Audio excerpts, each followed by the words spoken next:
नमस्कार, मैं हूं संदीप चौधरी। आज सबसे बड़ा सवाल में हम बात करेंगे देश के भविष्य की, हम बात करेंगे देश की नींव की। मैं बात करने वाला हूं छात्रों की, स्टूडेंट्स की। हम डेमोग्राफिक डिविडेंड की बात करते हैं, हम अपनी युवा शक्ति की बात करते हैं। यह कोरोना काल है, यह संक्रमण काल है, संकट काल है। देश की अर्थव्यवस्था गोता खा रही है। मजदूरों के पलायन, उनकी दिक्कतों पर हमने बहुत चर्चा की। किसानों के दर्द को भी आपके सामने रखा। नौकरियां जा रही हैं, आमदनी में कटौती हो रही है, तनख्वाहें लगातार कट रही हैं। ये तमाम बातों पर हमने चर्चा की है। अर्थव्यवस्था के अलग अलग सेक्टर्स वो परेशानी के सबब में है। वो सिविल एविएशन हो, हॉस्पिटैलिटी हो, होटल्स, रेस्टोरेंट्स हो, कोई भी सेक्टर की बात कर ली जाए, और हम लगातार बात भी कर रहे हैं, क्योंकि जो हमारी अर्थव्यवस्था का पहिया है, सप्लाई चेन पूरी तरह से डिसरप्ट हो रखी है। कहीं लॉकडाउन है, कहीं मिनी लॉकडाउन है, कहीं वीकेंड पर बंद, कहीं हफ्ते के बीच में बंद। इसके चलते एक असमंजस है, एक अनिश्चितता का माहौल है। लोग अपने पीएफ से, अपनी जमा जोखू से पैसे निकालने लगे हैं। 6 करोड़ पीएफ धारक हैं, उनमें से 1 करोड़ ने 30,000 करोड़ रुपए निकाल लिए हैं। बैंकों की अपनी परेशानी है। एनपीए 15% पर चले गए हैं, यानी कि 100 में से 15 लोग वापस पैसा नहीं दे पा रहे हैं।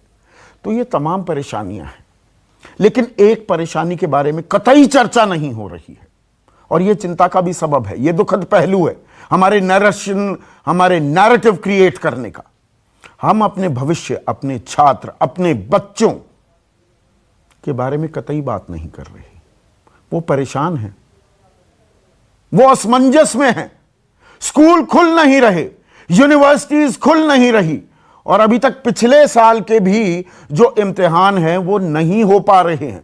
कहीं हो रहे हैं, कहीं नहीं हो रहे हैं, और मामला अब सुप्रीम कोर्ट तक पहुंच गया है। यूनिवर्सिटी ग्रांट कमीशन कहता है कि इम्तिहान तो देना पड़ेगा, डिग्री चाहिए तो इम्तिहान देना होगा, और इम्तिहान कराइए। 30 सितंबर तक इम्तिहान कराइए। 390 विश्वविद्यालय हैं देश में, वो इम्तिहान की तैयारियों में लगे हुए हैं। ये जो पिछली गाइडलाइंस आई, ये 6 जुलाई को जारी हुई थी। 22 अप्रैल को यूजीसी ने कहा था कि 31 अगस्त तक परीक्षाएं कराइए, लेकिन 4 राज्य हैं, और उनमें से 2 प्रमुख राज्य हैं, दिल्ली और महाराष्ट्र। ये कह रहे हैं अभी हम परीक्षाएं नहीं करा सकते हैं, संक्रमण का खतरा है। यूजीसी कह रहा है इम्तिहान दोगे तभी डिग्री मिलेगी। कुछ राज्य कह रहे हैं अभी इम्तिहान नहीं करा सकते। पिस कौन रहा है इसमें?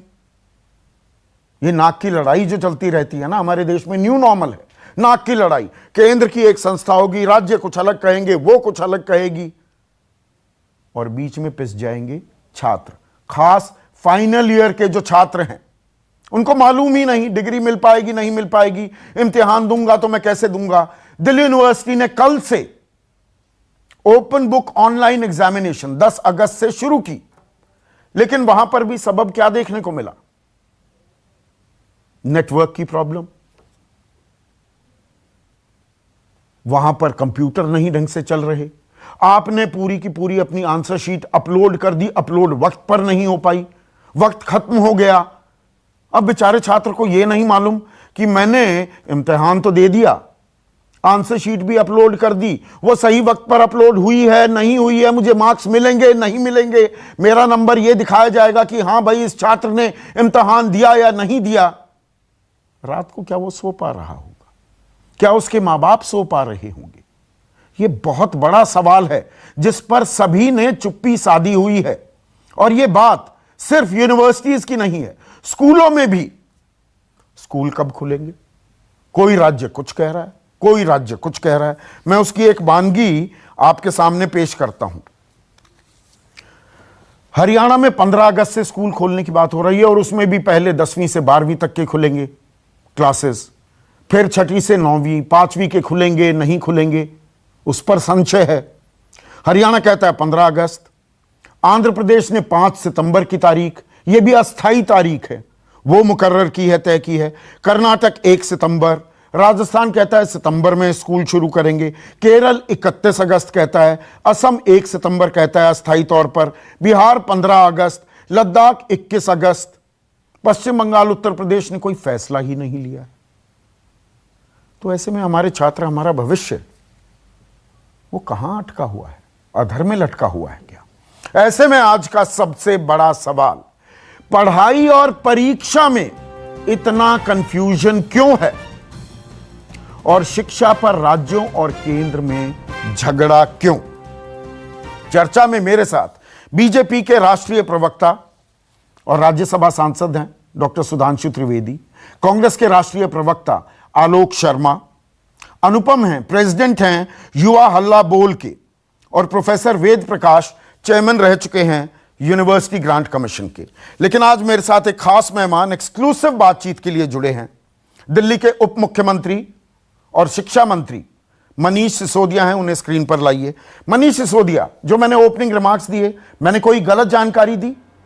ये कंफ्यूजन क्यों है, ये असमंजस क्यों है, और इस पर चर्चा भी नहीं है? नहीं, मैं बिल्कुल आपकी बात से सहमत हूं कि काल तो देखिए संकट का है, अब इससे तो हम नहीं बच सकते, भाग सकते कि इसमें कोई विकल्प नहीं है, हमारे पास कोरोना है। लेकिन ऐसे समय में डिसीजन लेना हम सरकारों की जिम्मेदारी है। हम छात्रों के भविष्य को लटका के ना रखें। जितना हम तेजी से डिसीजन लेंगे, छात्रों के पक्ष में डिसीजन लेंगे, उतना छात्रों के भविष्य को हम मदद कर पाएंगे। और इसीलिए दिल्ली सरकार ने तो डिसीजन लिया कि भाई एक ऐसे सेमेस्टर में जिसमें आपने बच्चों को पढ़ाया ही नहीं, वैसे सेमेस्टर में आप कह रहे हो भी हम आपको परीक्षा लेंगे। तो परीक्षा किस लिए लेनी है? आपको बच्चे की समझ की बात है ना। आपने 4 साल के कोर्स में बच्चे के 7 सेमेस्टर पास करके वो 8वें सेमेस्टर में आया है। तो 8वें सेमेस्टर में जब आपने उसको पढ़ाया ही नहीं और आप कह रहे हो हम आपको डिग्री तभी देंगे जब हम आपके 8वें सेमेस्टर की परीक्षा ले लेंगे, नहीं तो हम आपको डिग्री नहीं देंगे। ये तो उसके साथ अन्याय है यार, उसको बंद कीजिए। ये अन्याय, इनडिसिसिवनेस जो है वो मार डालेगी उस बच्चे को। करता धरता तो आप लोग हैं ना मनीष, आप हैं, यूनिवर्सिटी ग्रांट कमीशन है, पिस रहा है बेचारा छात्र, वो तैयारी भी कैसे कर सकता है? आप मुझे बताइए, आप छात्र होते, आप फाइनल सेमेस्टर में होते, आज आप सरकारों को, आज दिल्ली के शिक्षा मंत्री को, यूनिवर्सिटी ग्रांट कमीशन को, शिक्षा मंत्री केंद्र सरकार को आप क्या कहते अगर आप फाइनल सेमेस्टर में होते? मैं बिल्कुल यही कहता, एक छात्र के रूप में भी, और देखिए मेरे घर में भी बच्चे हैं, मैं भी एक पिता हूं, एक पिता के नाते भी मैं चाहता हूं कि इस वक्त जो अनसर्टेनिटी का माहौल है, असमंजस का माहौल है बच्चे के लिए, उसको दूर करिए, डिसाइड करिए, उसके पक्ष में डिसाइड करिए और थोड़ा खुले दिल से डिसाइड करिए। आप ये रूल्स, ये परंपराएं कि साहब हमेशा हम परीक्षा लेके ही पास करते थे, अरे परीक्षा लेके तब पास करते थे सामान्य समय होता था। आज बहुत असामान्य अभूतपूर्व समय में आप जी रहे हैं, वहां कुछ अभूतपूर्व फैसले आपको लेने पड़ेंगे। आपने 7 बार पिछले 4 साल में जिस बच्चे को पास किया, उसकी 7 बार की परफॉर्मेंस के आधार पर उसको आप 8वीं बार पास करिए और उसको डिग्री दे दीजिए। और ये मैं कोई अनहोनी बात नहीं कर रहा, आपने सीबीएसई में किया, ये सीबीएसई में आपको अल्टीमेटली ये डिसीजन लेने पड़े। सीबीएसई भी पहले अड़ा रहा, नहीं जी हम तो परीक्षा कराएंगे, नहीं जी हम तो परीक्षा कराएंगे। अंत में जब लगा कि अब मामला हाथ से निकल जाएगा, बाहर जा रही है बात, तब सीबीएसई को डिसाइड करना पड़ा। आज यूजीसी अड़ा हुआ है, नहीं जी हम तो परीक्षा कराएंगे, हम तो परीक्षा कराएंगे। किस लिए कराओगे यार? जिस परीक्षा में, जिस सेमेस्टर की आपने पढ़ाई नहीं कराई उस बच्चे को, उसकी परीक्षा करा के आप क्या जानना चाहते हो उससे? पर जहां पढ़ाई नहीं हुई तो डिग्री कैसे मिलेगी? अगर मैं काउंटर सवाल आपसे पूछूं, फिर तो वो डिग्री आधी अधूरी हो गई और बहुत से अच्छे ब्राइट स्टूडेंट के साथ नाइंसाफी हो सकती है कि सबको पास कर दिया। एक आपने बेंचमार्क बना दिया, एक एवरेज आपने मार्किंग सिस्टम बनाकर सबको पास कर दिया, फिर तो गधे घोड़े बराबर हो गए। मनीष, मैं इसीलिए कह रहा हूं, ये गधे घोड़े को, गधे और घोड़े के बीच में डिफरेंस करने की हमारा जो अहंकार है ना, कि हम एक 3 घंटे की परीक्षा लेंगे और हम गधे और घोड़े पहचान लेंगे, मैं इन परीक्षकों को ही कहना चाहता हूं सबसे पहले कि इस अहंकार ने देश को मार रखा है, पूरी की पूरी शिक्षा व्यवस्था को बर्बाद कर दिया इस अहंकार ने, कि हमारे पास वो जादू की छड़ी है जिसे हम परीक्षा कहते हैं। 3 घंटे में हम पता लगा लेंगे आप में से कौन गधा है और कौन घोड़ा है। इस परीक्षा की अकड़ ने ही मार रखा है। और आज फिर वही अकड़ हम अपने उन स्टूडेंट्स पर जो अपनी डिग्री का इंतजार कर रहे हैं। बहुत सारे लड़के लड़कियों ने नौकरियां ले ली हैं उस पढ़ाई के पूरे होने पे। उनको लग रहा था फरवरी मार्च में उनके कैंपस इंटरव्यूज हुए, उनको ज्वाइनिंग का इंतजार है। अब आप कह रहे हो हम तो परीक्षा कराने की स्थिति में नहीं है और जब तक परीक्षा नहीं कराएंगे तब तक हम आपको डिग्री नहीं देंगे। इसीलिए मैंने कह रहा हूं आपसे कि 4 साल के एग्जाम में आप उसको 7 बार परीक्षा लेके पढ़ा चुके हो, और ये जो अंतिम परीक्षा है जिसको आप अंतिम 8वें सेमेस्टर की परीक्षा कह रहे हो, वो पूरे 4 साल की परीक्षा नहीं होती है, वो भी 6 महीने की परीक्षा होती है। 6 महीने में जो पढ़ाया जाना था उसकी परीक्षा होती है। आपने जो पढ़ाया ही नहीं उसको कह रहे हो हम तो जिद पड़े हुए हैं जी परीक्षा लेंगे हम आपकी। किस चीज की परीक्षा लोगे? नहीं, और ये मामला सुप्रीम कोर्ट पहुंच रहा है, यूनिवर्सिटी ग्रांट कमीशन। अब सुप्रीम कोर्ट ने बाकायदा वहां सवाल ये पूछा कि भाई डिजास्टर मैनेजमेंट एक्ट लगा दी है दिल्ली ने या महाराष्ट्र ने, तो वो ओवर रूल करेगी क्या यूजीसी के डायरेक्टिव्स, उनके गाइडलाइंस को? अब उसके लिए हलफनामा देने के लिए और वक्त मिल गया। मतलब कानूनी लड़ाई में हम पिसे रहे हैं, आपस में बैठकर बात नहीं कर सकते आप लोग। मुझे तो लगता है कि यूजीसी को भी चाहिए भाई, ये तो पॉलिटिकल डिसीजन है। केंद्र सरकार को एक पॉलिटिकल डिसीजन लेना पड़ेगा अपने देश के बच्चों के पक्ष में। केंद्र सरकार यानी भारतीय जनता पार्टी को अपने देश के बच्चों के पक्ष में डिसीजन लेना पड़ेगा, अपने नौजवानों के पक्ष में डिसीजन लेना पड़ेगा। लाखों स्टूडेंट्स इस डिसीजन का इंतजार कर रहे हैं। जब राज्य सरकारों ने डिसीजन लिया तो केंद्र सरकार अब कह रही है बीजेपी की कि हम नहीं करने देंगे। तो ये बीजेपी को सोचना पड़ेगा कि वो स्टूडेंट के साथ है, उनके भविष्य के साथ है या उनके खिलाफ है। और दिल्ली यूनिवर्सिटी की भी जहां तक बात करें, मैंने अपने ओपनिंग कमेंट्स में कहा कल से ओपन बुक ऑनलाइन एग्जाम्स वहां पर शुरू हो गए। उसमें भी दिल्ली हाई कोर्ट का पहले फैसला आया। अब वहां पर हो भी रहे हैं, पर वो मैं कहूं नहीं भी हो रहे हैं। नेटवर्क इश्यूज, वो कंप्यूटर की प्रॉब्लम्स, आपने अपलोड की आंसर शीट वक्त के बाद हो पाई, समय पर हो नहीं पाई। मतलब ये तमाशा बना हुआ है क्या? बच्चों का बीपी बढ़ाने की प्रक्रिया है क्या? बच्चों को आप असेस कर रहे हो, उनको मार्क्स दे रहे हो, उनको तनाव दे रहे हो। तनाव ही देने की तैयारी है। इसीलिए मैं कह रहा हूं डिसाइड करे, भारतीय जनता पार्टी की लीडरशिप बैठ के डिसाइड करे, केंद्र में उनकी सरकार है वो बैठ के डिसाइड करे। वो कहे भाई हमारे इंडिसिवनेस की वजह से, हमारे अनिश्चितता की वजह से हम देश के लाखों स्टूडेंट्स के ऊपर ये तनाव नहीं रहने देना चाहते। डिसाइड करें और करें भाई, हो गया। जैसे मैं आपको इसीलिए उदाहरण दे रहा था, सीबीएसई का एग्जाम दीजिए। 12वीं परीक्षा में, 12वीं की भी स्कूल की अंतिम परीक्षा मानी जाती है ना। पहले सीबीएसई अड़ा रहा, मतलब केंद्रीय जो एमएचआरडी मिनिस्टर हैं वो अड़े रहे कि नहीं जी हम तो परीक्षा कराएंगे। मैंने भी उनको चिट्ठियां लिखी। जब देश भर से आवाज उठी, मीडिया ने भी उठाया, भाई कब परीक्षा कराओगे, कैसे कराओगे आप, आपकी व्यवस्थाएं हैं, आपकी परिस्थितियां अलाउ नहीं कर रही हैं। तो फाइनली सीबीएसई को डिसीजन लेना पड़ा। उसी तरह से आज नहीं तो कल यूजीसी को डिसीजन लेना पड़ेगा। इसलिए मैं कह रहा हूं कि जो यूजीसी जहां है केंद्र सरकार के साथ में, केंद्र सरकार को यह डिसीजन लेना चाहिए कि देश के सारे स्टूडेंट्स के हित में हम ये फैसला ले रहे हैं कि जिस सेमेस्टर में हमने बच्चों को पढ़ाया ही नहीं, उस सेमेस्टर में हम परीक्षाएं नहीं लेंगे। तो आप संकट काल, संक्रमण काल का हवाला दे रहे हैं। और अब मैं यूनिवर्सिटीज से बच्चों पर भी आ जाऊं, उस पर एक और कंफ्यूजन अभी चल रहा है कि कब खुलेंगे। मैंने बताया, कोई कह रहा है 15 अगस्त से, कोई 31 अगस्त, कोई 1 सितंबर, कोई 15 सितंबर। मतलब क्या पूरे देश में एक पॉलिसी नहीं हो सकती है? स्कूल कब खुलेंगे और खुलने चाहिए क्या, इस पर चर्चा क्यों नहीं होती? अलग अलग राज्यों के नाम पर डाल दो, फिर कह दो शिक्षा तो राज्य का सब्जेक्ट है, अब वो जो कहेंगे वैसा होगा। ऐसा होता है क्या? बिल्कुल नहीं करना चाहिए। और कोई बच्चों के स्वास्थ्य से, चाहे परीक्षा के नाम पर या स्कूल खोलने के नाम पर, बिल्कुल रिस्क नहीं लिया जाना चाहिए। अभी बिल्कुल आप दुकान में तो कह रहे हो आप 2 गज की दूरी बना के रखो, आप मार्केट में जा रहे हो, दफ्तरों में कह रहे हो आप 2 गज की दूरी बना के रखो, आप बस में चलने में 2 गज की दूरी बना के रखो, आप कह रहे हो 40 बच्चे आके एक क्लासरूम में बैठ जाओ, 4-6 घंटे 7 घंटे की पढ़ाई हो जाएगी। ये तो सोचने की भी अभी जरूरत नहीं है। अभी मुझे लगता है पहले जब तक जिसको कहते हैं ना नियंत्रण में नहीं आ जाए पूरी स्थिति कोरोना को लेके, स्कूल खोलने पे बिल्कुल विचार नहीं करना चाहिए। अभी तो दिल्ली सरकार अभी अपने स्कूल नहीं खोलने वाली है। हम नहीं, बिल्कुल अभी तो हमारा कोई विचार नहीं है। हम बच्चों के स्वास्थ्य के साथ रिस्क नहीं ले सकते।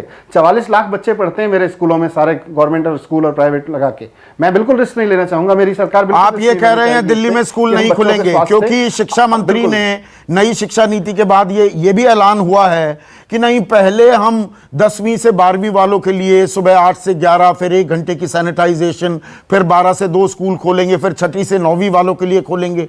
आप शिक्षा मंत्री भी हैं मनीष, आप कह रहे हैं दिल्ली में स्कूल नहीं खुलेंगे, अभी कोई तारीख तय नहीं है। हमें दुनिया के कुछ देशों से जहां स्कूल खोलने की कोशिश की गई, क्योंकि ये कोरोना केवल हमारे देश में तो है नहीं, हमसे पहले कुछ और देशों में आया, उससे पहले कुछ और देशों में आया। हमें उनसे भी कुछ समझना चाहिए। बहुत सारे देश थे जिन्होंने स्कूल खोलने की कोशिश की, आप स्विट्जरलैंड की बात कर रहे हैं, वहां पर बंद करने पड़ गए, इजराइल में बंद करने पड़ गए, कई कई देशों में ये हुआ। संदीप, प्रॉब्लम ये है कि 40 घरों से बच्चे आएंगे, 40 का एक स्कूल में, ये तो एक क्लास की बात मैं कर रहा हूं, एक स्कूल में 2000 बच्चे होते हैं, 2000 अलग अलग जगहों से बच्चे आएंगे, घरों से बच्चे आएंगे। आप कैसे जिम्मेदारी ले सकते हैं कि उन 2000 बच्चों में से कुछ बच्चे इन्फेक्टेड नहीं होंगे या संभावना नहीं होगी?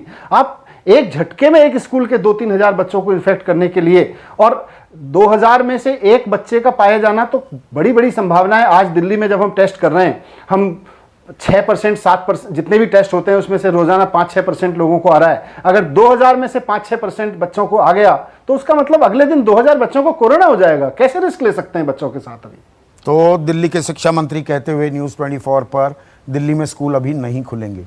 वक्त निकाला, आपने बातचीत की, मनीष सिसोदिया, बहुत बहुत शुक्रिया। अब सुधांशु त्रिवेदी, ये कंफ्यूजन क्यों, ये असमंजस क्यों? आपके भी बच्चे हैं, मेरे बच्चे हैं, सरकारें, इन पर भी क्या राजनीति हावी होगी? इस पर एक क्लैरिटी क्यों नहीं आती?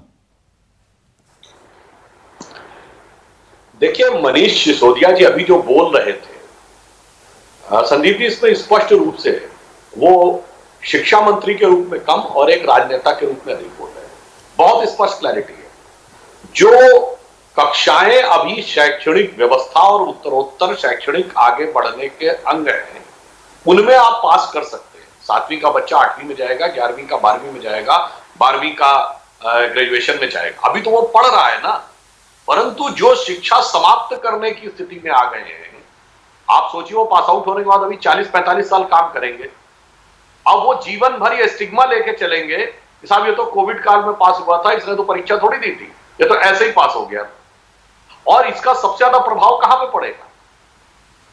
सर्वाधिक प्रभाव व्यावसायिक जो पाठ्यक्रम है, मेडिकल, इंजीनियरिंग, मैनेजमेंट, आर्किटेक्चर।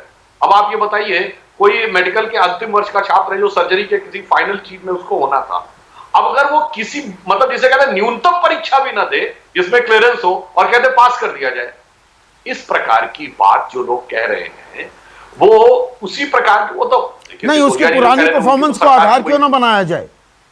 ये बात मनीष सिसोदिया कह रहे हैं। किस चीज को आधार? पुरानी परफॉर्मेंस की भाई 8 सेमेस्टर हैं, 4 साल का कोर्स है, 7 सेमेस्टर्स में कैसा किया है उसी को 8वें का आधार मान लिया जाए।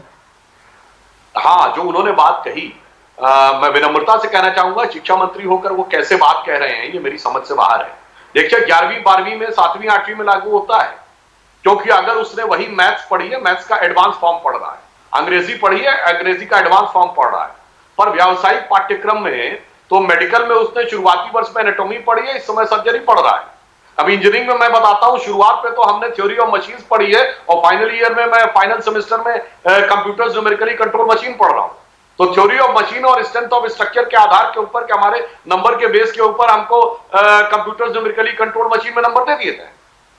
इसलिए मैं कह रहा हूं, ये शिक्षाविदों पर छोड़ना चाहिए और उन बच्चों नहीं, मैं बिल्कुल, I totally agree with you doctor Sudhanshu Trivedi, I totally agree with you. शिक्षाविदों पर छोड़ दो, पर बातचीत कहां हो रही है? यहां तो लड़ाई हो रही है ना, मामला सुप्रीम कोर्ट में जा रहा है। कुछ राज्यों ने डिजास्टर मैनेजमेंट एक्ट लगा रखी है कि हम कोरोना से कोई भी कॉम्प्रोमाइज नहीं कर सकते। दूसरी तरफ कहा जा रहा है भैया एग्जाम तो देना पड़ेगा, कैसे भी दो, चाहे संक्रमित हो जाओ।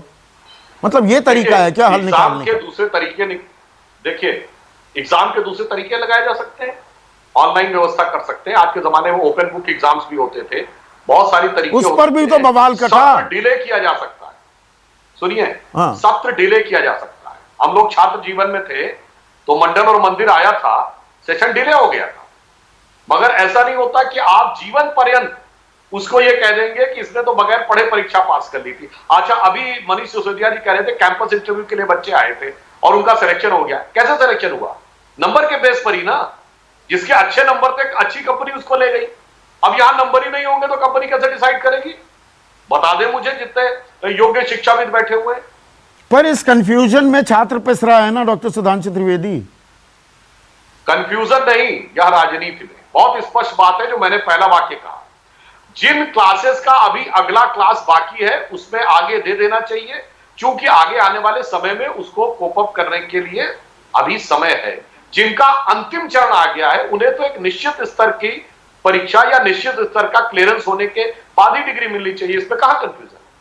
आलोक शर्मा, राजनीति हो रही है जो सुधांशु त्रिवेदी कह रहे हैं, या कंफ्यूजन है, संकट काल है, आपदा काल है और आपद धर्म यहां पर इस्तेमाल करना होगा?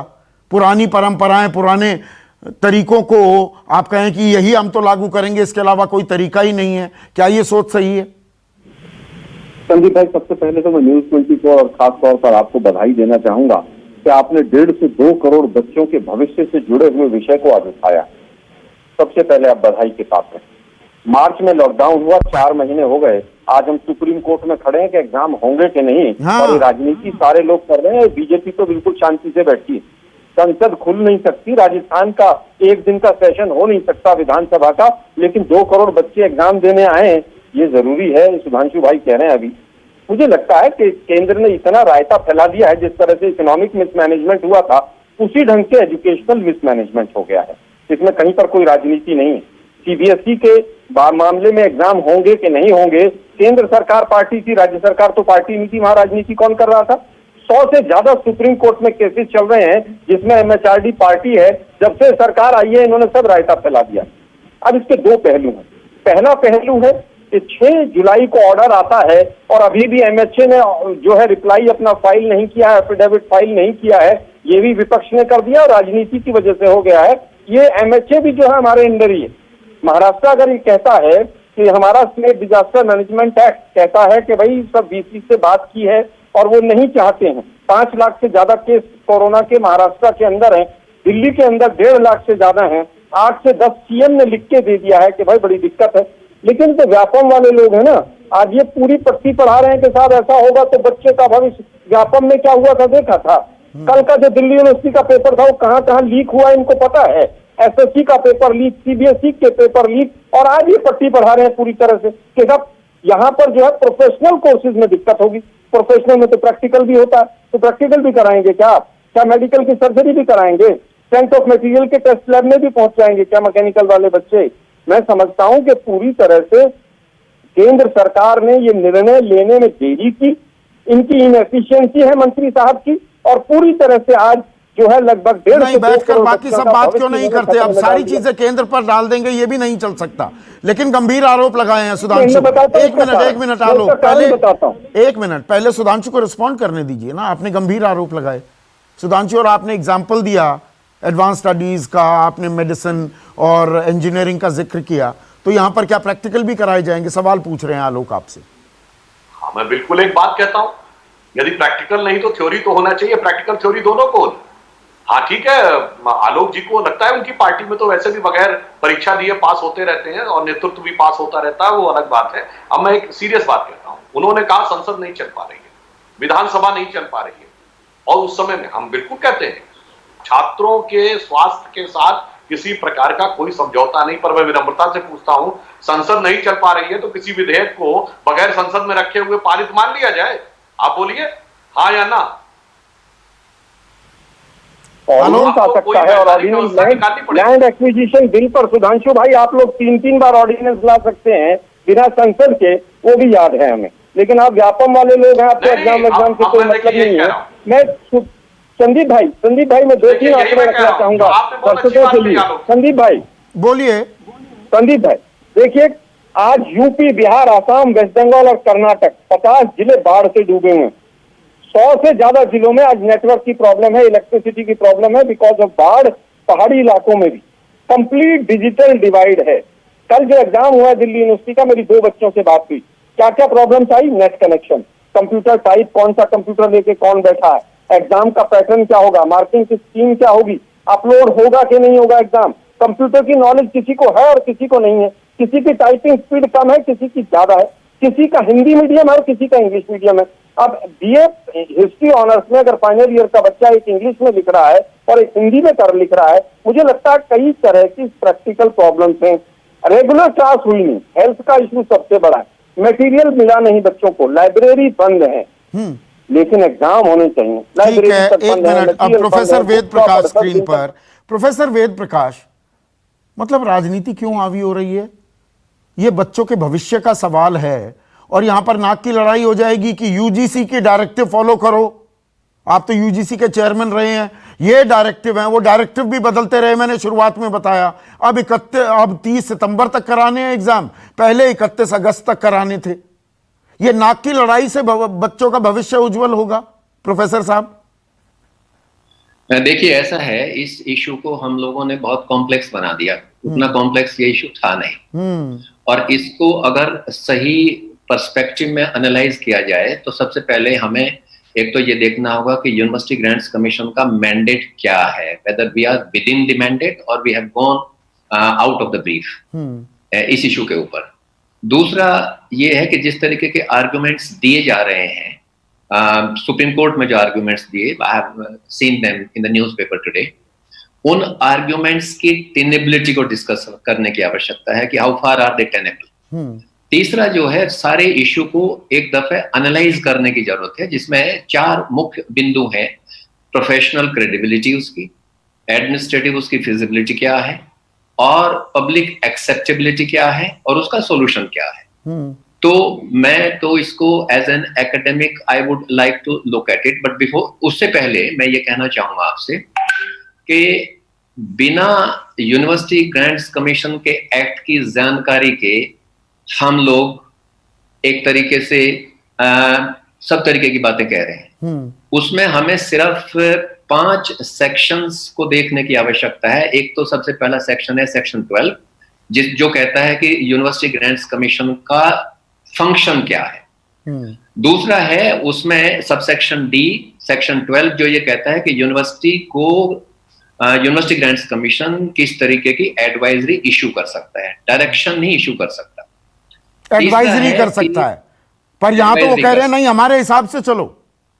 होल्ड ऑन, मैं देखिए, आई एम एन एकेडमिक, तो मैं I am going to analyse it from the academic perspective. तीसरा एक सेक्शन है 14, जो कहता है कि भाई what would be the consequences अगर यूनिवर्सिटी ग्रांट्स कमीशन की एडवाइजरी को यूनिवर्सिटी नहीं मानेगी तो उसके कंसीक्वेंसेस क्या होंगे। और चौथा है सेक्शन 22, जो कन्फर्मेंट ऑफ डिग्री की बात करता है कि डिग्री कौन दे सकता है। जिस तरीके के आर्ग्यूमेंट्स आ रहे हैं कि भाई डिग्री तो यूनिवर्सिटी ग्रांट्स कमीशन ही डिग्री दे सकता है, उस पर मैं बाद में आऊंगा अगर समय मिलेगा। और एक चौथा जो सेक्शन है, सबसेक्शन 3 ऑफ सेक्शन 22, जिसमें ये कहते हैं कि कौन सी डिग्री दी जा सकती है। Degrees which are specified by the university grants commission with the explicit concurrence of the central government. आपने लास्ट के जो 2 पॉइंट दिए हैं ना प्रोफेसर साहब, वही बताइए, डिग्री कौन दे सकता है? लड़ाई इस बात पर हो रही है ना कि इम्तिहान नहीं होंगे तो डिग्री नहीं मिलेगी। यूजीसी कह रहा है हम डिग्री नहीं देंगे। नहीं, मैं बताता हूं उसको आपको, इसी वजह से मैंने ये इश्यूज उठाए हैं। देखिए, ये एक सीजलेस टसल जो हो रही है, पिछले 6 महीनों से चल रही है ये, and this is very unfortunate for both students and parents and for us also as a society. इसमें यूनिवर्सिटी ग्रांट्स कमीशन ने, आपने ऑलरेडी बताया है कि भाई 2 दफा गाइडलाइंस जारी की हैं। एक दफा 29 अप्रैल को की और एक दफा 6 जुलाई को की। 6 जुलाई में कहा कि भाई विद इन सितंबर 2020 आप इम्तिहान कंडक्ट कीजिए जी। अब इसको अवॉइड किया जा सकता था, जो मैंने फंक्शंस की बात की सेक्शन 12 में, सबसे पहले जो role and functions of the commission है, ठीक है, कि जब सेकंड एडवाइजरी इशू की गई तो बाय दैट टाइम कुछ स्टेट्स और कुछ यूनिवर्सिटीज ने ऑलरेडी डिसीजंस ले लिए। जैसे अभी मनीष सिसोदिया जी कह रहे थे, उन्होंने डिसीजन ले लिया, उनके 9 डिग्री अवार्डिंग। थोड़ा सा ब्रीफ रखना पड़ेगा, थोड़ा प्रिसाइज होना पड़ेगा प्रोफेसर। हाँ, तो प्रिसाइज होने के लिए मैं बता रहा हूं कि उसमें ऑलरेडी डिसीजन ले लिए। That situation could have been obviated, जो आप कह रहे हैं कि अगर यूजीसी ने कंसल्टेशन मैकेनिज्म को जारी रखा होता। अब इसमें 3 आर्ग्यूमेंट्स आ रहे हैं जो मैं उसमें बता रहा हूं। एक आर्ग्यूमेंट तो ये आ रहा है कि how can states cancel the examination when UGC is empowered to confer degree, and ऐसी डिग्री जो है वो यूजीसी के द्वारा रिकॉग्नाइज नहीं होगी। दूसरा एक आर्ग्यूमेंट ये आ रहा है कि UGC alone is empowered to take a call कि इम्तिहान होने हैं या नहीं होने हैं। अब ये सारे के सारे जो आर्ग्यूमेंट्स हैं, मेरे राय हिसाब से ये बिल्कुल भी टेनेबल नहीं। अच्छा, इसलिए क्यों टेनेबल नहीं है, मैं उसका आर्ग्यूमेंट देता हूं। Subsection 1 of section 22 of the UGC act ये कहता है क्लियरली कि डिग्री कन्फर करने का राइट सिर्फ विश्वविद्यालय को है। and not to anyone else. उसमें यूजीसी कुछ अपना पैर अड़ंगा नहीं अड़ा सकता। मैं आ रहा हूं। तो कंबाइंड है, सेक्शन 22 में एक सबसेक्शन 1 है, एक सबसेक्शन 3 है। तो डिग्री जो है, degree can be awarded only by a university and not by anybody else. दूसरा, वो जो डिग्री अवार्ड की जाएगी that will be recognised by one and all, सब यूनिवर्सिटीज के द्वारा और सारी जो ऑर्गेनाइजेशंस हैं, जो एम्प्लॉयर्स हैं, सबके द्वारा। सबसेक्शन 3 और सेक्शन 22 ये कहता है कि यूनिवर्सिटीज वही डिग्री देंगी which will be specified by the University Grants Commission with the approval of the central government। तो इसको हम लोग इन दोनों चीजों को कंफ्यूज कर रहे हैं। जो कोई भी विश्वविद्यालय है ऐसी डिग्री नहीं दे सकता जो यूनिवर्सिटी के द्वारा स्पेसिफाइड नहीं है, लेकिन डिग्री देने का जो अधिकार है वो सिर्फ विश्वविद्यालय को है। बहुत अहम बात कह रहे हैं। एक मिनट सर, बहुत ही अहम बात कह रहे हैं अनुपम। तो मतलब ये तो नाक की लड़ाई चल रही है। आप डंडा चला रहे हैं, सुप्रीम कोर्ट तक जा रहे हैं, कह रहे हैं हम ही देंगे डिग्री और इम्तिहान कराने पड़ेंगे, राज्य अगर बंद करेंगे तो डिग्री कैसे मिलेगी, हम नहीं देंगे। यहां प्रोफेसर वेद प्रकाश चेयरमैन रह चुके हैं यूजीसी के, वो कह रहे हैं ऐसा कर ही नहीं सकते। ये हक, ये अख्तियार तो विश्वविद्यालय का है। दरअसल संदीप भाई, ये पूरा जो कंफ्यूजन और इनडिसीजन पिछले कई महीनों से देख रहे हैं हम लोग, इसने इस एक सिंपल इशू को एक्चुअली कॉम्प्लिकेट कर दिया है। और देखिए, ये मात्र यूजीसी या इससे पहले सीबीएसई भर का मसला नहीं है। हमारे देश में, पूरी दुनिया में एक बहुत बड़ा पैंडेमिक है, एक वायरस का स्प्रेड है जिसको हम रोकने की कोशिश कर रहे थे, जिसको हम ढंग से नहीं रोक पाए। आज हम जानते हैं स्थिति ये है कि हर नए दिन जो नए संक्रमण का मामला है वो पिछला रिकॉर्ड तोड़ रहा है। हमको ये पता नहीं कि पीक तक अभी भी हम पहुंचे हैं कि नहीं। हम सब जानते हैं, प्रधानमंत्री लगातार कहते हैं कि सबको 2 गज की दूरी रखनी है, तरह तरह की बात। तो इसमें सिर्फ फाइनल ईयर स्टूडेंट्स की बात नहीं है। मैं 2 दिन पहले का आपको उदाहरण देता हूं। उत्तर प्रदेश में बीएड छात्रों की परीक्षा हुई। सिर्फ उत्तर प्रदेश में 4 लाख स्टूडेंट्स 74 सेंटर्स पे एग्जाम दे रहे थे, लेकिन वहां की आप तस्वीरें देखेंगे तो आपको देख के डर लग जाएगा कि पता नहीं यहां से फिर क्या स्थिति बनेगी। और इसके बाद ये सिर्फ यूजीसी फाइनल ईयर स्टूडेंट्स की बात नहीं है। जेईई मेंस, नीट का एग्जाम सितंबर में होने वाला है। बीएचयू ने under graduate, post graduate students के लिए जो एंट्रेंस एग्जाम का था उसके लिए कॉल कर दिया है सबको अगस्त के महीने में ही। ऐसी कई परीक्षाएं, सब कुछ होने लगी है। तो ऐसे में जो सरकार को करना चाहिए था, इसको एक टेक्निकल इशू ना बना के कि ये डिग्री कौन देती है कौन नहीं देती है, हम एक अभूतपूर्व संकट की स्थिति से गुजर रहे हैं। हमने एक सरकार चुनी है जिसकी जिम्मेदारी है कि देश के नागरिकों की, देश के छात्रों की, युवाओं की वो सुरक्षा करे। हम सब जानते हैं कि ये वायरस किस ढंग से फैल रहा है, किस तेजी से फैल रहा है। तो ऐसे में केंद्र सरकार को आकर एक ओवर पावरिंग ऑर्डर करना चाहिए कि ऐसी परिस्थिति में इस वक्त जब प्रधानमंत्री जान है तो जहान है जैसा भाषण देते हैं, जैसी बातें कहते हैं, तो छात्रों की जान से खिलवाड़ क्यों? वो कौन सा कोरोना प्रूफ है? जब बताइए, बीएचयू के एंट्रेंस एग्जाम के लिए जब हजारों लाखों इकट्ठा होंगे। और मैं एक पॉइंट और आपको बोलना चाहता हूं, वो ये कि देखिए, लॉकडाउन के कारण क्या हुआ है कि इकोनॉमी पे किस तरह का इंपैक्ट पड़ा है हम सब जानते हैं। कितने लोग बेरोजगार हो गए हम सब जानते हैं। भारत सरकार रेलवे के माध्यम से ही पिछले 1.5 साल से लाखों पदों के लिए, जिसमें 2 करोड़ से ज्यादा स्टूडेंट्स ने अप्लाई कर रखा है, मैं उसके डिटेल्स में अभी नहीं जा रहा हूं। एनटीपीसी का एग्जाम है, ग्रुप डी के एग्जाम है रेलवे के, जो 1.5 साल से पेंडिंग पड़े हुए हैं। तो अभी जब रोजगार लोगों का नहीं मिल रहा है, बेरोजगारी बढ़ रही है, तो इसी का बहाना लेके, लॉकडाउन कोरोना का बहाना लेके परीक्षाएं रोकी जा रही है, जहां पे रोजगार देने की बात आती है।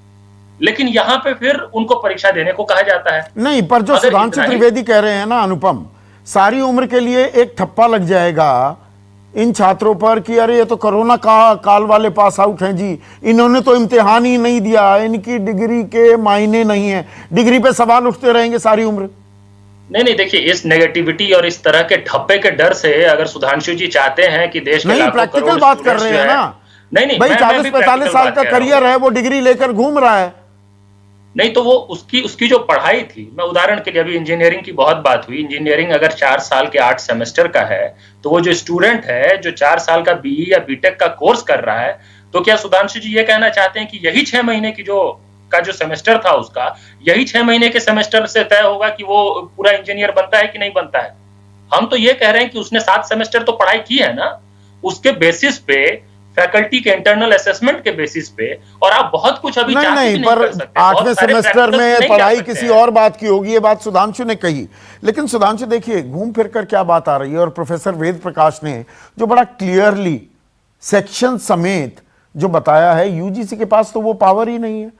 डिग्री देने का काम विश्वविद्यालय का है, उनको करने दीजिए ना। जो उन्होंने बात कही है उससे तो कंफ्यूजन एकदम खत्म हो जाता है। डिग्री देने का काम विश्वविद्यालय का है, पर विश्वविद्यालय किन नियमों के तहत काम करेगा ये निर्धारित करने का काम यूजीसी का है। हाँ। उदाहरण के लिए, जैसा अभी आलोक जी ने बोला, उन्होंने कहा विधेयक की जगह ऑर्डिनेंस लाया जा सकता है। ऑर्डिनेंस विधेयक का सब्स्टिट्यूट नहीं होता है। ऑर्डिनेंस या अध्यादेश का मतलब विधेयक स्थगित, नियम तो विधेयक से ही बनेगा। तो सर्वोच्च न्यायालय विधेयक बनेगा या नहीं इसके ऊपर टिप्पणी नहीं दे सकता, पर ऑर्डिनेंस से कानून बना दिया जाए इस पे तो टिप्पणी देगा। वैसे ही डिग्री विश्वविद्यालय देगा, परंतु यदि परीक्षा नहीं होगी और उसके बाद, क्योंकि स्टैट्यूट ऑर्डिनेंस में डिफाइंड है कि परीक्षा के बाद ही दिया जा सकता है। जैसे अभी हमारे छात्र कह रहे थे कि भाई जहां रोजगार की बात आती है वहां तो परीक्षा रोक दी गई और यहां पर क्यों नहीं। अरे भाई आप क्या विचित्र बात कर रहे हैं, रोजगार में तो सिलेक्शन है। 1000 रोजगार है, 1 लाख बच्चे एडमिट हुए, तो उसमें तो परीक्षा के बाद आप सेलेक्ट ही करेंगे ना, 1 लाख में से 1000। पर वो परीक्षाएं रोक दी है, परीक्षाएं जरूरी हैं, तो दोनों का अंतर अलग है। अब दूसरी एक और बात भी कहना चाहता हूं। हाँ। देखिए, जैसा अभी उन्होंने कहा, जानते क्या होता है, अभी तो 1 साल में बच्चा पास होगा, आज से 10 साल बाद 3 बैच के बच्चे खड़े होंगे जिनका किसी हायर पोस्ट के ऊपर सिलेक्शन हो रहा होगा।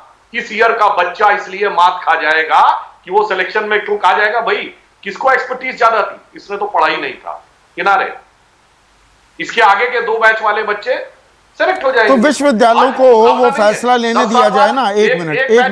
एक मिनट सुधांशु, विश्वविद्यालयों को वो फैसला लेने देना चाहिए।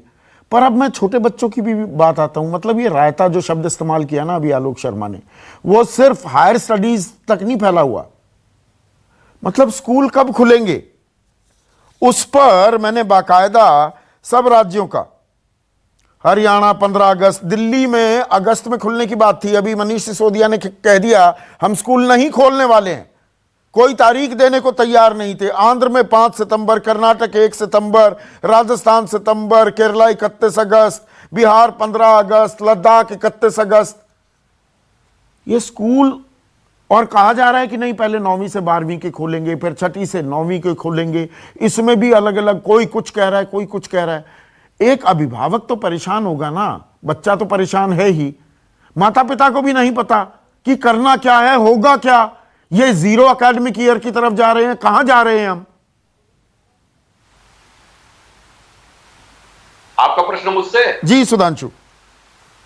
हाँ, देखिए, यहां मैं मान रहा हूं कि बहुत बड़ी चुनौती है, इसमें कोई दो राय, परंतु यह भी समझना चाहिए यह मानव जाति के ज्ञात इतिहास की सबसे व्यापक चुनौती का सामना कर रहे हैं हम। ये कोई सामान्य स्थिति नहीं है।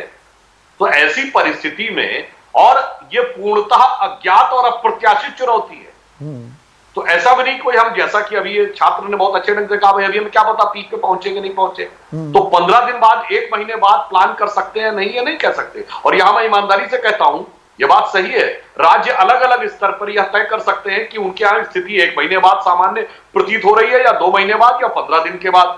तो इसलिए इस अप्रत्याशित स्थिति में, नहीं, इसीलिए तो एक नेशनल पॉलिसी चाहिए ना आलोक शर्मा, एक नेशनल पॉलिसी चाहिए। कोई राज्य कभी खोल रहा है, कोई कभी खोल रहा है। अब स्विट्जरलैंड ने भी खोले, वहां पर संक्रमण बढ़ गया, उन्हें बंद करने पड़े। इजराइल ने मई के महीनों में स्कूल खोले, 240 से ज्यादा स्कूल बंद करने पड़े, 22,520 से ज्यादा टीचर्स और जो स्टूडेंट्स थे वो कोरोना संक्रमण से ग्रसित हो गए। अमेरिका में 97,000 बच्चे कोरोना की जद में आ गए हैं। यहां स्कूल खोलने की होड़ हो रही है, चर्चाएं कम हैं, फरमान ज्यादा जारी किए जा रहे हैं। देखिए, दुर्भाग्य ये संदीप भाई के अभी डॉक्टर साहब ने कहा कि बहुत बड़ी चुनौती है। मैं भी मानता हूं बहुत बड़ी चुनौती है और पूरा विश्व मानता है, लेकिन इस चुनौती काल में क्या एचआरडी मिनिस्ट्री एक कमेटी तक नहीं बना पाई पिछले 5 महीने में, कि जिसके अंदर कुछ एजुकेशन मिनिस्टर्स हों और कुछ वाइस चांसलर्स हों और कुछ स्कूल्स के प्रिंसिपल्स हों, जिनसे कंसल्ट करके काम किया जा सके?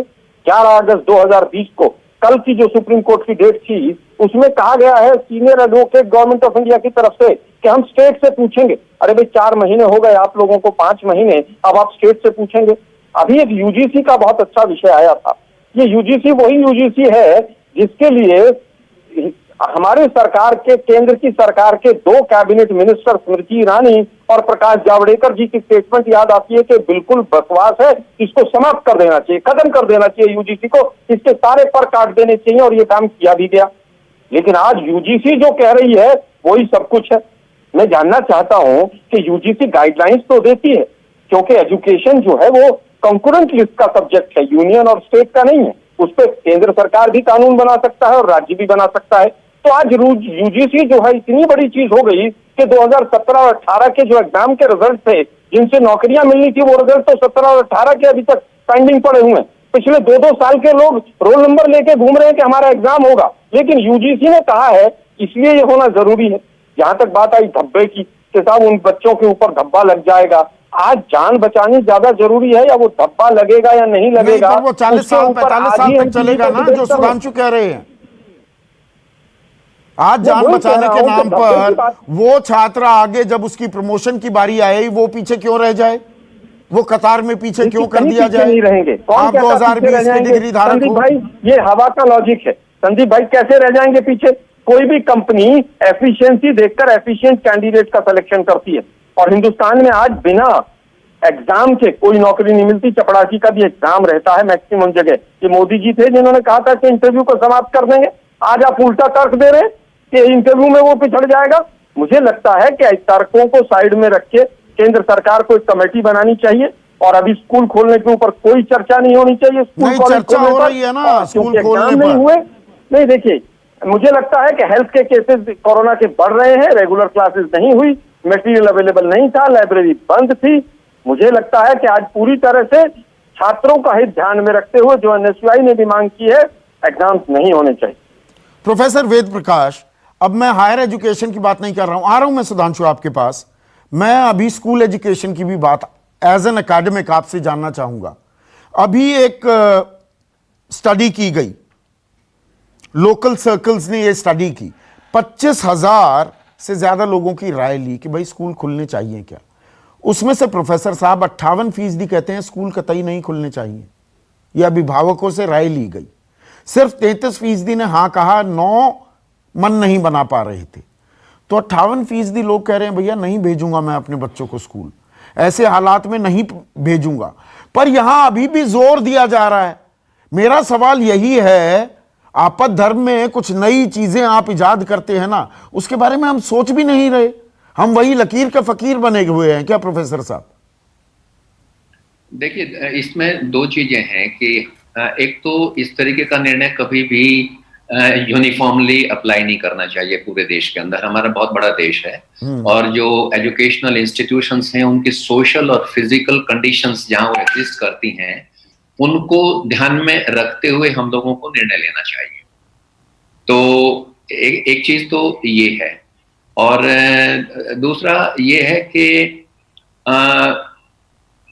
बच्चों का हम लोगों को बजाय आज इस तरीके की बहस में पढ़ने के, फ्यूचर में वे फॉरवर्ड क्या होना चाहिए, किस तरीके की प्रिपरेशन की आवश्यकता है, उस पर हम कम चर्चा कर रहे हैं।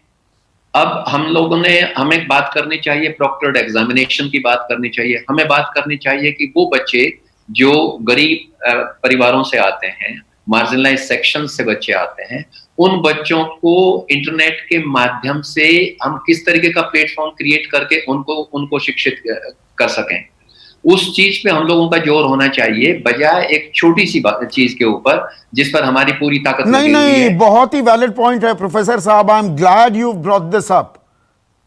मतलब कुछ दिनों पहले खबर थी, हिमाचल में एक बच्चा पढ़ना चाहता था पर उसके पास स्मार्टफोन नहीं था, पढ़ाई नहीं हो पा रही थी। उसके पिता ने अपने मवेशी, अपनी गाय बेच दी जो उसकी आमदनी का इकलौता जरिया था। बिहार की भी बात है, नॉर्थ ईस्ट की बात है, कश्मीर भाई हो गया 370 हट गया, 1 साल पूरा भी हो गया, अभी वहां 2G चल रहा है, वहां के बच्चे पढ़ नहीं पा रहे हैं। इन बारे में तो हम बात ही नहीं कर रहे। I am glad you brought this up. अच्छा, दूसरी एक चीज मैं ये कहना चाहता हूँ, देखिए यहाँ 4 तरीके के इश्यूज हैं जो हम लोगों को एनालाइज करने चाहिए, चाहे वो स्कूली शिक्षा से संबंधित हो या वो उच्च शिक्षा से संबंधित हो। एक है कि ये जो इश्यू हमारे सामने है कि हम बच्चों को एवरेज के ऊपर मतलब प्रमोट कर दें और डिग्रियां दे दें, तो उसमें एक इशू आता है जो प्रोफेशनल क्रेडिबिलिटी का है।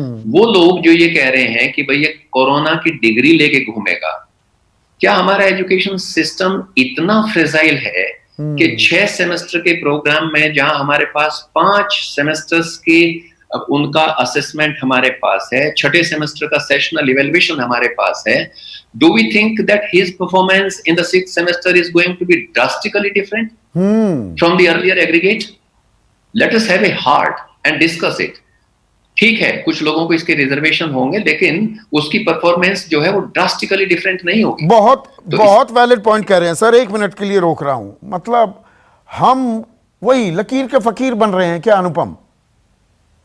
सहमत हूँ, वेद प्रकाश जी ने जो अंत में जो बात कही, हाँ। उस बात से भी सहमत हूँ। और ये बड़ा दुर्भाग्यपूर्ण है संदीप भाई कि इतना गंभीर मुद्दा जो है छात्रों युवाओं के जीवन से संबंधित, वो भी एक पक्ष विपक्ष का मुद्दा बन गया है पूरी तरह से। और एक बात मुझे लगता है जिस पर हम लोगों को जरूर ध्यान देना चाहिए कि पूरी चर्चा जो है, ये सही बात है कि हम शिक्षा की बात कर रहे हैं, सही बात है कि छात्रों के एजुकेशन की बात हो रही है, जिसमें यूजीसी एक स्टेक होल्डर है और एमएचआरडी स्टेक होल्डर है, लेकिन ये हमको नहीं भूलना चाहिए कि ये इस वक्त इस कॉन्टेक्स्ट में शिक्षा से ज्यादा पब्लिक हेल्थ का इशू है। पब्लिक हेल्थ है जो ओवरराइड कर रहा है हर चीज को। इस हद तक की संसद नहीं चल रहा है, इस हद तक की फिजिकल हियरिंग नहीं हो रही है सुप्रीम सुप्रीम कोर्ट में फिजिकल हियरिंग नहीं हो रही है। तो आप देखिए ट्रायल कोर्ट्स में, छोटे कोर्ट्स में क्या हो रहा है, पूरा ठप पड़ा हुआ है जुडिशरी सिस्टम। क्यों? क्योंकि हम एक अभूतपूर्व संकट से गुजर रहे हैं। और जो बीजेपी के प्रवक्ता ने जो आपको जो बात कही, जिससे मैं सहमत हूं, उन्होंने कहा कि मानव जाति एक अपने सबसे बड़े चुनौतियों में से गुजर रहा है। तो आप एक तरफ तो इस बात को कहते हैं कि मानव जाति की सबसे बड़ी चुनौती इस समय सब हमारे सामने है, और दूसरी तरफ अगले ही लाइन में कह देते हैं कि ऐसे समय में भी हमको परीक्षा लेना चाहिए, क्योंकि कहीं किसी स्टूडेंट को यह ना कह दिया जाए 45 साल तक की कोरोना के समय। हाँ, तो विरोधाभासी बातें हो रही है। मैं एक छोटा सा ब्रेक ले रहा हूँ, 1 मिनट अनुपम, मैं एक छोटा सा ब्रेक ले रहा हूँ। ब्रेक के बाद अंतिम सवाल, और जो प्रोफेसर वेद प्रकाश ने उठाया है, यहां परीक्षाओं पर हमारा फोकस, हमारी फैसिनेशन नहीं हटके दे रही। इस संकट काल में सबको हम शिक्षा दे रहे हैं क्या? ऑनलाइन सुविधाएं है क्या? लोगों के पास स्मार्टफोन्स हैं क्या, या लैपटॉप्स हैं क्या, या नेटवर्क अवेलेबिलिटी है क्या? ये बातें तो गौण हो रही है ना। स्कूल खोल दो, सारी समस्याएं खत्म हो जाएंगी। ये सही तरीका है क्या? ब्रेक के बाद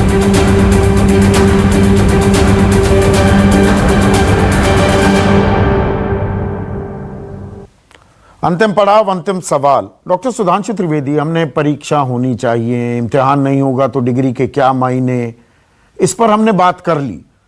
स्कूल खुलने चाहिए, भाई पढ़ाई कैसे होगी?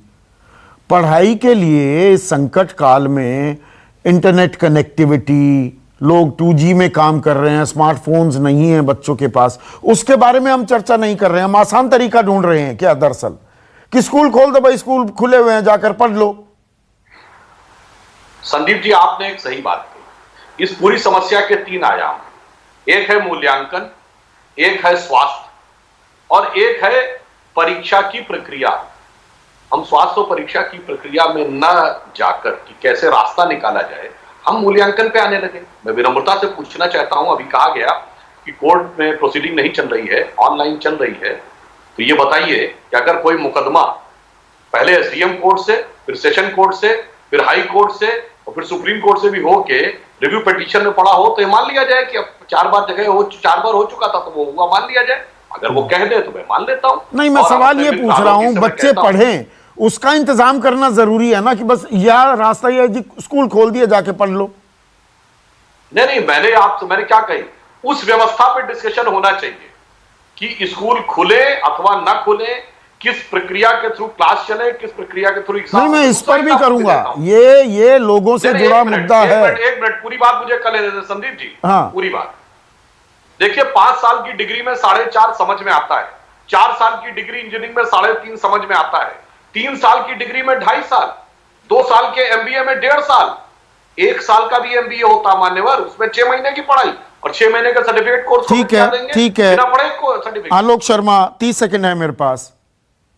अरे देखिए, भाई, मुझे लगता पढ़ाई है कि कैसे की maximum जाए जो उस पर जोर देना चाहिए ना हमें।